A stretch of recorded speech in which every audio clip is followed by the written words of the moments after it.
Surviving infidelity. Found out from new wife the depth of ex-wife's infidelity. Here just to vent, I have no way of getting closure from this due to my ex-wife being dead. My ex and I were high school sweethearts and married 2 years after high school. She was truly my first love. I joined the Navy after high school and I asked, let's call her Lisa, to marry me. I left for boot camp, A school and sub-school, job training for civilians. I would see her whenever I could, she would come out to see me, and it always felt like I was the most important person in the world to her. She had a way of making me feel like I was loved and desired, and I would return the favor in every way I could. For some context, my ex-wife was what the internet would call a BBW, which is my kind of woman. If I knew then what I know now, I wouldn't have married her. Although I loved every inch of her body, she didn't. I'm not making excuses for her bad behavior, I've just had a few years to reflect on what went wrong. She had very low self-esteem, and what I would later find out, any interest from any another man would help boost that. Some of you know just how that works. Her personality was what really grabbed me. She had a smile that would light up a room and a laugh that I found intoxicating. Without dragging this out, I was head over heels for this woman. Being in the Navy, I was very aware that the life of Navy wife was hard. You take a woman away from her family and friends, drop them in a town with no one, then you leave for months on end. I attributed the problems we had and the distance that grew between us to that. I decided early on in my enlistment that I would need to get out after just one tour. In my mind, my enlistment was killing my marriage, even though I exceeded expectations under my command. In which my XO pleaded with me to re-enlist. She just had a hold on me and I wanted to make her as happy as she made me. I had a thought in the back of my mind that she may have been unfaithful to me while she was back home and I on the other side of the country. But me being young, dumb and in love, didn't see the clear signs that she was cheating on me. So, I get out of the Navy and come home. I feel so confident that all those thoughts I had and behaviors that were so unlike her would go away, and we would be us again. I couldn't have been farther from the truth.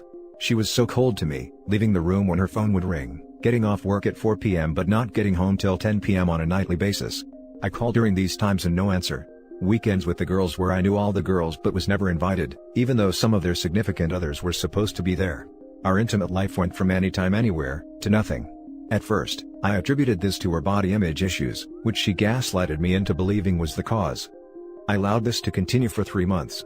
When I called her on her BS, she got angry at me for thinking like that, and told me I had been acting very difficult to her friends and to the life she had built for herself while I was gone. She twisted the whole thing around on me like I was crazy, but in my core, I just knew it had to be something else. I followed my gut this time and left her. We divorced and I moved on with my life.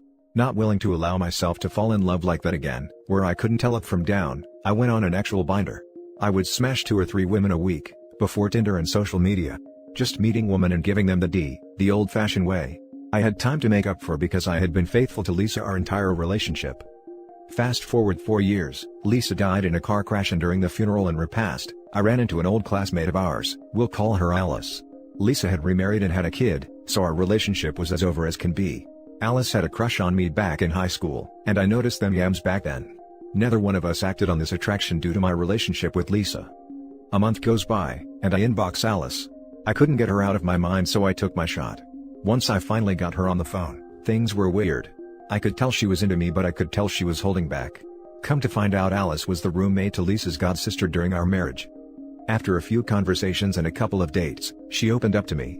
She only learned that me and Lisa were married though her obituary. She told me that she had no idea we got married because every time she would see Lisa, she was with a different guy. She even told me that she had walked in on Lisa and a few of these guys having intercourse. She didn't think anything of it because they were some of the only friends in their circle that had their own place. Everyone else still lived at home and their apartment became somewhat of a flop house, which is why she felt the need to move out as soon as she could. But due to her not having a good job or even good prospects, lasted longer than she would have liked. Alice asked me if that was the reason for our divorce, and out of sheer embarrassment, I told her yes. I had no idea about how many guys or how long or how deep her infidelity went. She would tell her friends she was going on a cruise or a vacation out of town, and that would be the times she would come see me in whatever duty station I was at. She would return with gifts that I gave her, money and even a couple of cars I had bought her. Alice thought she had a sugar daddy, which was my dumb self. She never questioned it as she just chalked it up to them being young and just enjoying life as independent women. She herself had been dating an older man and felt it wasn't her place to judge. I had to keep up the ruse of me knowing and being over it, but I couldn't help but allow the conversations about Lisa to continue, to the point where I could piece together some of the doubts that I had about Lisa in our relationship that I wish I didn't know. Like how she had been on the phone with me while being in a four-way with the roommate, her boyfriend and a guy Lisa brought by. It was like everything I thought didn't sound right or that didn't make sense at the time was brought to light in the worst case scenario.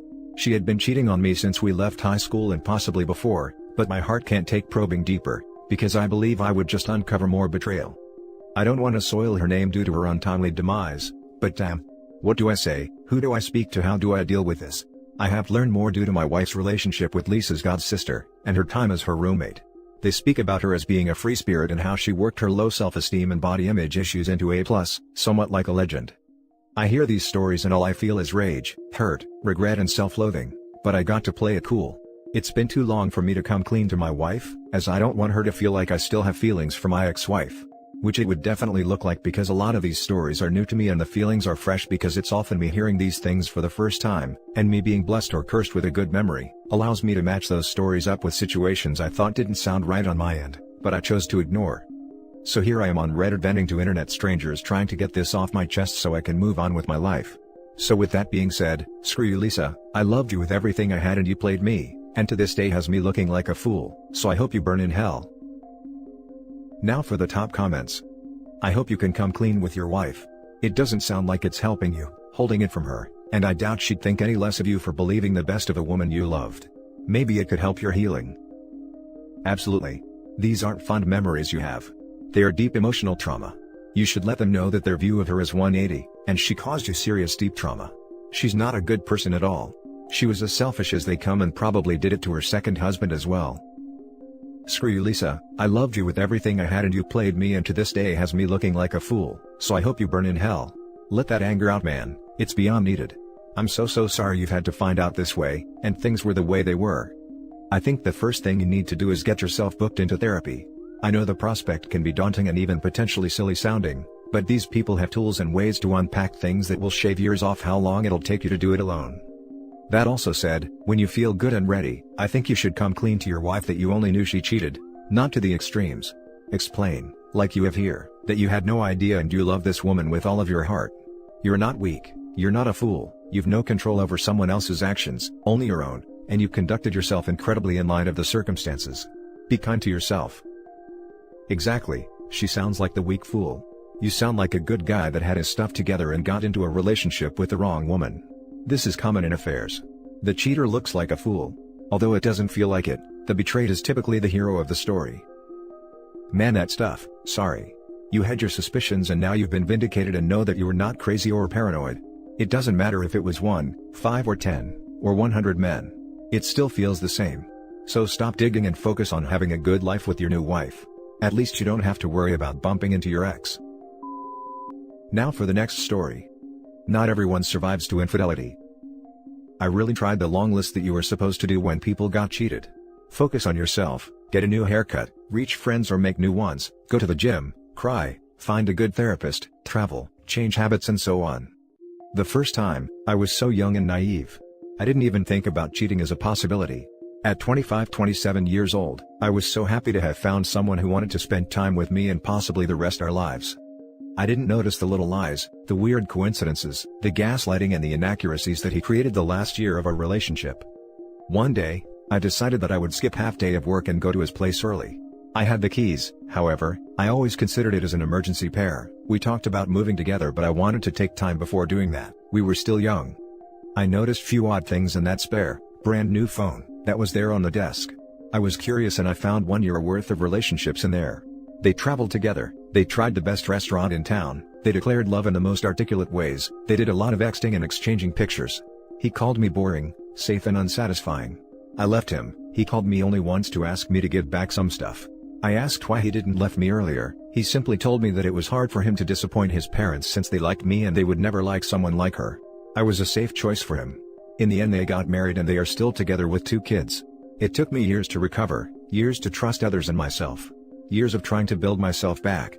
I moved town, I did therapy, I joined a volunteer group and I stayed away from men because I couldn't trust my guts. At 32 years old, I met Carl. We became friends. He told that he was recovering from a messy relationship. It took a full 6 months of knowing each other to kiss or have our first date. I taught, here I am. Healed and better than before, with hobbies and more self-awareness. We had a good 2 years. We managed to progress slowly and consciously.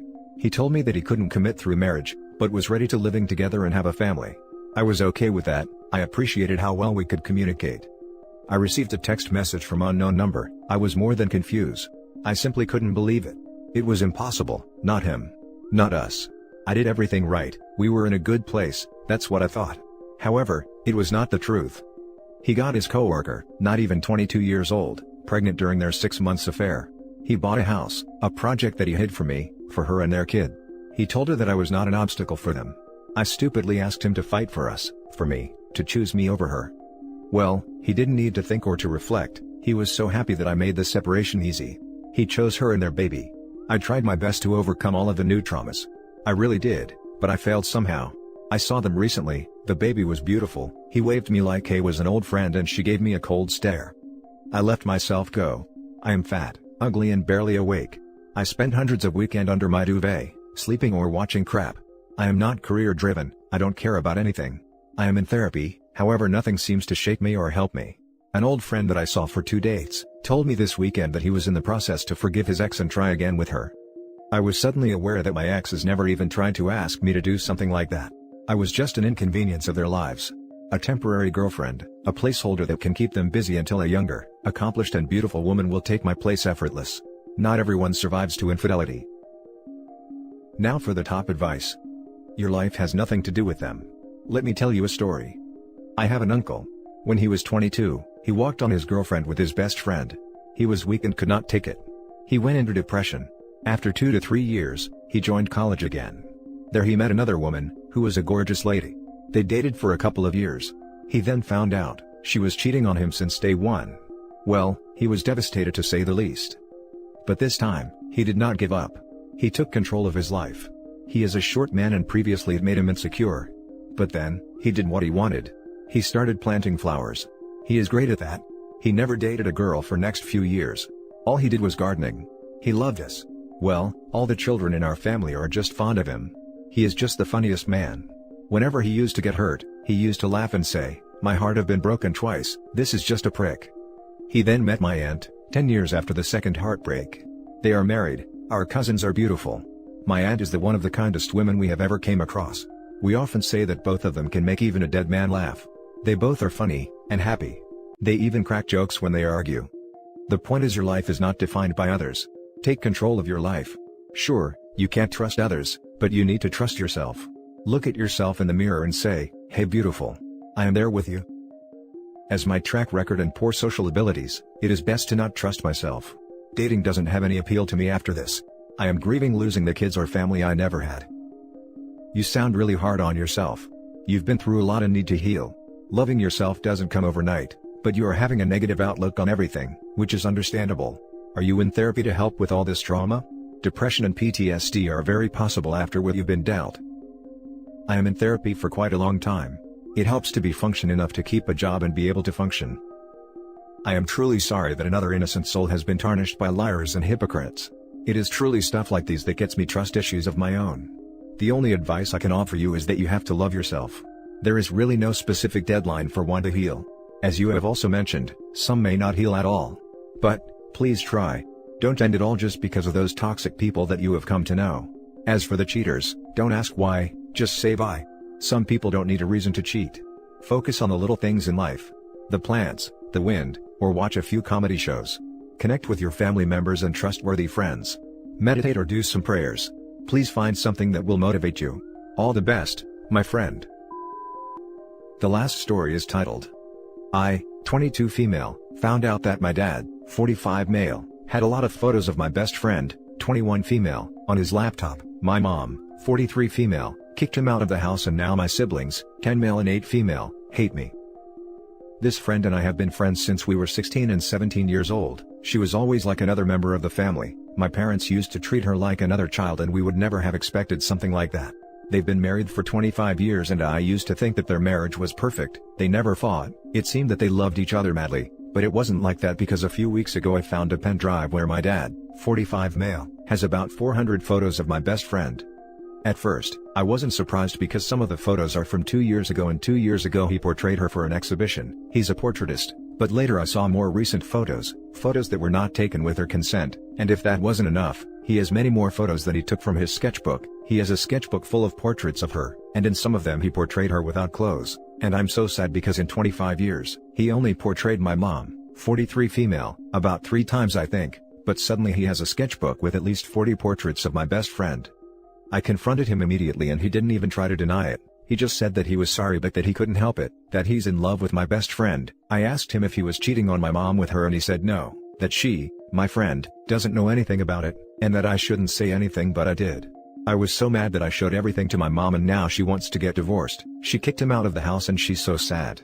She cries all the time and my siblings blame me because they think I caused them to separate. I also talked to my friend, and she denied that anything happened between them. She told me that she always treated him like the father she never had but never thought of him as a man to flirt with, and I believe her because she's not that kind of girl, and because she has a boyfriend and I know that she's very much in love with him and they're planning to get married. And that made me feel good because I didn't want to lose her too. But guilt is killing me. My siblings miss our dad and don't want to talk to me because they're mad at me. Even my little brother told me that he hates me because it's my fault mom kicked our dad out of the house. Maybe I should have waited for him to tell my mom or something else? I was really impulsive and ruined our family. I know I should have reacted differently. What can I do now to make them feel better? Now for the top advice. You did the right thing and the best thing for your family and your friend. Your siblings will realize what's happened eventually. They're young and don't understand what's actually going on yet. Your family will be better off because of your actions. Considering his behavior sounds a bit predatory. Especially with the pictures taken without her knowing. I'd say you handled it well. Your siblings aren't old enough to understand what's happening fully, or why it would even be creepy. Considering he's like a father figure to her, I'd say this is just really creepy. No. You did not ruin your family, your dad did when he decided to make naked sketches of your best friend while knowing your mom will be totally against it. To top it off, in love with her too? Your siblings are too small to see a logical side of it. They are acting out because you guys were always a happy family and now it's like the house broke down. Give them time. It's now on your mom to explain it to them, because they won't trust your word.